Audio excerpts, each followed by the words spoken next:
अस्सलाम वालेकुम dear student, welcome to I am chemist. जैसे कि हमें पता है कि फेडरल बोर्ड ने फर्स्ट एनुअल एग्ज़ाम 2025 का जो रिज़ल्ट है वो ऑफिशियली अनाउंस कर दिया है और अब सेकंड एनुअल एग्ज़ाम जो है उसकी प्रिपरेशन स्टार्ट है। स्टूडेंट्स जो हैं वो ऑनलाइन अप्लाई कर रहे हैं। जो ऑनलाइन अप्लाई का पोर्टल है उसको ओपन कर दिया गया है। कितनी फ़ीस हमें सबमिट करानी है पार्ट 1 के लिए, कितनी फ़ीस हमें पार्ट 2 के सब्जेक्ट्स के लिए सबमिट करानी है। अगर हम एक पेपर इम्प्रूव करना चाहते हैं तो उसके लिए कितनी फ़ीस होगी, 2 पेपर इम्प्रूव करना चाहते हैं तो उसके लिए हमारे पास कितनी फ़ीस होगी।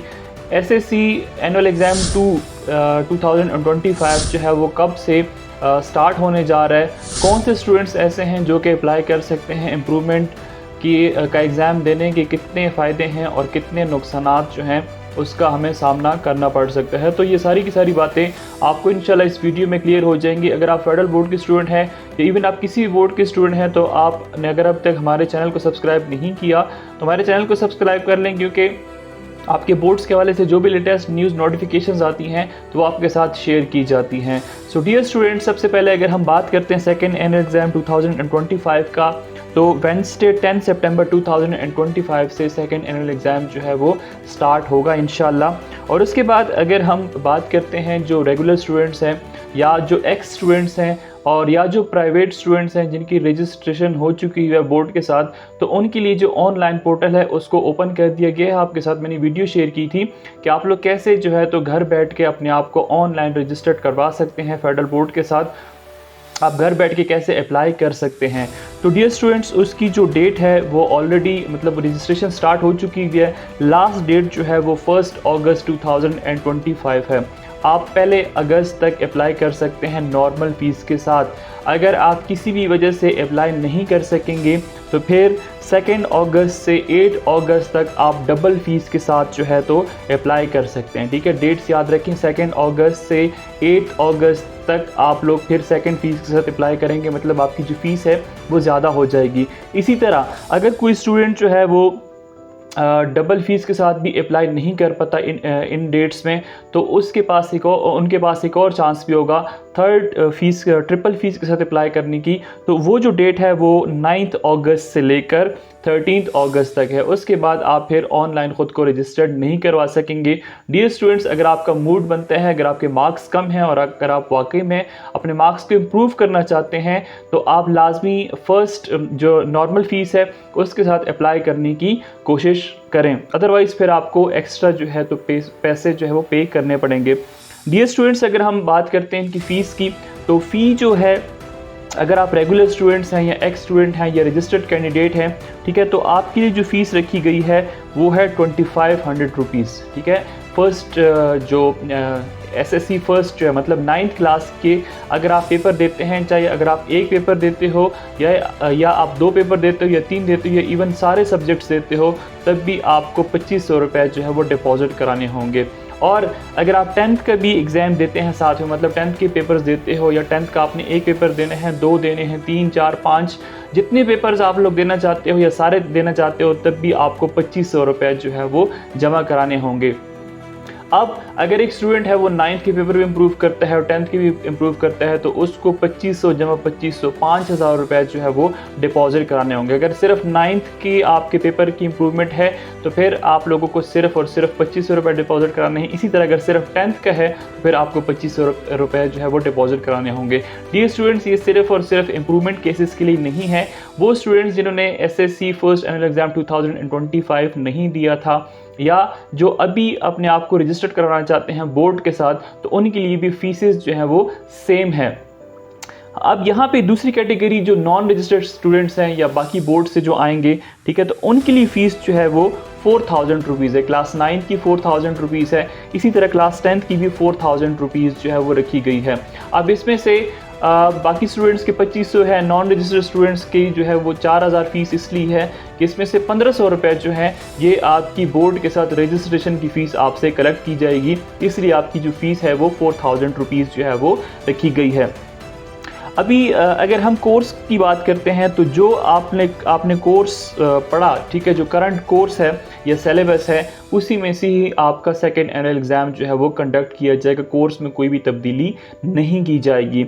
अब यहाँ पे एक इम्पॉर्टेंट बात आप लोग याद रखें कि आप जब ऑनलाइन अप्लाई करते हैं, आपके साथ मैंने वीडियो शेयर की थी, तो आपको जब अप्लाई करते हैं आप अपने नेम शेम को देखते हैं, उसके बाद एड्रेस वगैरह देते हो, तो उसके बाद आप लोग सब्जेक्ट सेलेक्ट करते हो। सब्जेक्ट सेलेक्ट करने के बाद आपके पास एक जो फ़ी वाउचर होता है या फ़ी चालान जो है वो जनरेट होता है ऑनलाइन। वो फ़ीस चालान जो है वही आपका काबिल कबूल होगा। आपने मैनुअल चालान जो है वो जनरेट नहीं करना। फेडरल बोर्ड के ऑफिशियल वेबसाइट पे जाकर आप लोग जब फाइनल सबमिशन करते हो तो उस वक्त आपके पास चालान जो है वो जनरेट हो जाता है। आपने उसको प्रिंट कराना है और नियर बाय बैंक्स में जाके उसको डिपॉजिट कराना है। अगर आप बैंक्स में नहीं जमा कराते हैं तो आप इजी पैसा के थ्रू या फिर जैज़ कैश के थ्रू भी डिपॉजिट करवा सकते हैं ऑनलाइन घर बैठे, या जो ऐप्स होती हैं मोबाइल में बैंक्स की, वहाँ से भी आप लोग इसको डिपॉजिट करवा सकते हो। अब अगर उसका तरीका आपको नहीं आता तो ऑलरेडी मेरे चैनल के ऊपर वीडियोस मौजूद हैं कि आप जैज़ कैश और फिर इजी पैसे को यूज़ करके कैसे फेडरल बोर्ड की फ़ीस जो है वो डिपॉजिट करवा सकते हैं। तो स्टूडेंट्स, आप लोगों ने ये गलती बिल्कुल भी नहीं करनी। आपने सिर्फ़ और सिर्फ जो सिस्टम जनरेटेड चालान होता है उसी को यूज़ करना है। आप लोगों ने मैनुअल चालान फॉर्म जो है वो जनरेट नहीं करना। अगर किसी को इस बात की समझ नहीं आती तो वो भी कमेंट करके दोबारा पूछ सकते हैं, अपने आप को क्लैरिफाई करें। आपको मैं दूसरी वीडियो का लिंक दे दूंगा जहां पे मैंने आपको बताया हुआ कि सिस्टम जनरेटेड चालान फॉर्म कौन सा होता है और मैनुअल चालान फॉर्म कौन सा होता है। अब इसके बाद अगर हम बात करते हैं इम्प्रूवमेंट की, तो डियर स्टूडेंट्स, अगर आप इम्प्रूवमेंट करते हैं, अगर आपके मार्क्स कम है तो आप लाजमी इम्प्रूवमेंट करें। इसमें कोई भी नुकसानात नहीं होते। ऐसा नहीं होता कि आप कल को कहीं अप्लाई करेंगे तो आपसे मार्क्स जो है वो कटे जाएंगे कि इस स्टूडेंट ने तो इम्प्रूवमेंट की है तो इसलिए इसके मार्क्स जो है वो डिडक्ट होंगे। ऐसी कोई बात नहीं होती है। दूसरी बात ये होती है कि जब आपका मेरिट बनता है तो ये नहीं देखा जाता कि ये स्टूडेंट जो है इम्प्रूवमेंट करके आया या इसने फर्स्ट एनुअल एग्ज़ाम जो है वो दिया है। हाँ, यहाँ पे होता ये है कि जो आपकी डीएमसी होती है, जो इम्प्रूवमेंट के स्टूडेंट्स होते हैं, उनकी डीएमसीज़ के ऊपर एक्स स्टूडेंट जो है वो लिखा जाता है और नीचे रिमार्क्स में लिख दिया जाता है कि स्टूडेंट जो है इसने अपने रिज़ल्ट्स को इम्प्रूव किया है, लेकिन ओवरऑल इसका कोई भी नुकसान नहीं होता। तो आप लोगों ने अगर इम्प्रूवमेंट देनी है तो आप लाजमी दें। अगर आपको लगता है कि आपके एक नंबर भी बढ़ने के चांसेस हैं तो आप इस अपॉर्चुनिटी को अवेल करें। आप कोशिश करें कि आपके जितनी भी ज़्यादा मार्क्स ज़्यादा हो सकते हैं वो ज़्यादा हों। जिन स्टूडेंट की परसेंटेज बहुत ही ज़्यादा कम है, लाइक 50 में है, 60s में है, 70s में है, तो उनको मैं ये बताना चाहता हूँ कि आजकल कंपटीशन का दौर है। कंपटीशन बहुत ही ज़्यादा हो चुका है। आपने अपने रिज़ल्ट को देख लिया होगा, गज़ट बुक आप लोगों ने देख ली होगी। टॉपर्स जो हैं वो 97, 98, 96 परसेंटेज के ऊपर आ रहे हैं। तो आप इस चीज़ से अंदाज़ा लगा सकते हैं कि अगर आपकी 70 परसेंटेज है, इवन अगर आपकी 80+ परसेंटेज, 85 परसेंटेज भी है, तब भी आप 95, 96, 97 वाले स्टूडेंट्स के साथ कम्पीट नहीं कर सकेंगे। कल को यही स्टूडेंट्स जो हैं जब एफएससी करेंगे तो उनकी परसेंटेज जो है काउंट होगी मैट्रिक की, इसी तरह उनकी एफएससी परसेंटेज काउंट होगी। ओवरऑल मेरिट में अगर आप एमडी कैट देते हो, एमबीबीएस की तरफ जाते हो, बीडीएस की तरफ जाते हो, इंजीनियरिंग की तरफ जाते हो, तो इसमें 10% आपका मैट्रिक होता है, 40% आपकी एफएससी होती है। तो फिर ये मार्क्स आपको वहाँ पे बहुत ही ज़्यादा हेल्पफुल होंगे। आज अगर आप कहेंगे कि मार्क्स आ गए हैं, चलो कम आ गए तो कोई बात नहीं है, एफएससी में अच्छे कर लेंगे, तो याद रखिएगा कि इसकी भी अच्छी खासी परसेंटेज जो है वो ओवरऑल मेरिट के ऊपर अफेक्ट करती है। तो इसलिए आप कोशिश करेंगे, अगर आपके पास पैसे हैं, अगर आपके पास वक्त है और अगर आप अपना दिमाग जो है वो कपाना चाहते हैं तो लाजमी आप लोग इम्प्रूवमेंट का एग्ज़ाम दे दें। इसकी कोई भी नुकसानात नहीं है, अलबत्ता फ़ायदे जो हैं वो आपके साथ मैंने कुछ शेयर कर दिए। और इसके साथ साथ अगली पहली जो वीडियो थी उसके अंदर मैंने आपके साथ डिटेल डिस्कशन की थी और वो टॉपिक इसी के ऊपर था।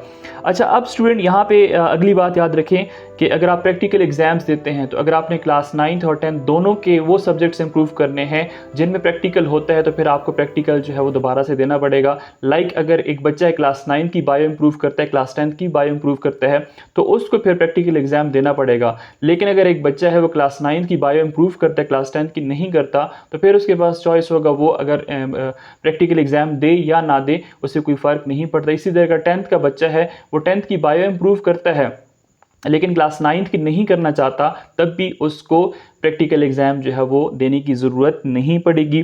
तो ऐसे स्टूडेंट जिनकी रजिस्ट्रेशन लास्ट टाइम हो चुकी हुई थी और वो किसी वजह से पेपर्स में अपीयर नहीं हो चुके थे, वो भी अप्लाई कर सकते हैं।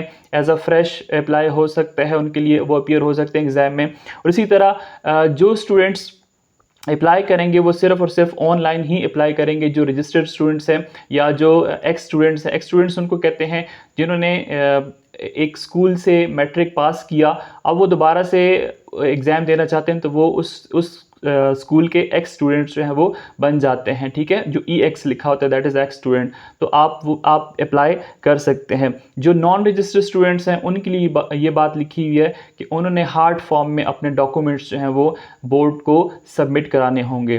तो ये कुछ बातें थीं जो आपके साथ मैंने शेयर की। अगर आप इसके अलावा भी अगर आपके ज़हन में कोई भी सवाल आता है तो फिर आप कमेंट सेक्शन में लिखें, तो इंशाअल्लाह हम उसका आंसर जो है वो आपको लाजमी करेंगे। मज़ीद अपडेट्स के लिए हमारे साथ कनेक्टेड रहें। Good luck and thanks for watching.